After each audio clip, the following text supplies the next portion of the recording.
Hi everyone, welcome to our amazing automotive products channel. Today video is about automotive replacement water temperature gauges. Please like this video and subscribe to our channel to get latest videos from our amazing channel.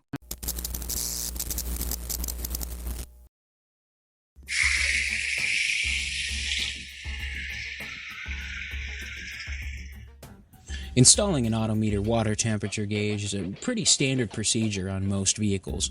Whether you're working with an electrical gauge like this one or a mechanical gauge, the general process is pretty much the same. Electrical gauges will need power to function, so we'll want to tap a key-switched ignition source. You'll also need a good ground, so we recommend an engine or chassis ground for the best accuracy.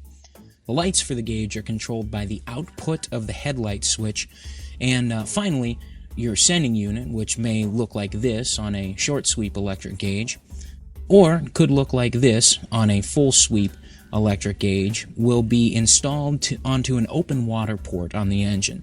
Oftentimes this will be located on the intake manifold like we have here, or on a cylinder head or water neck. If you have specific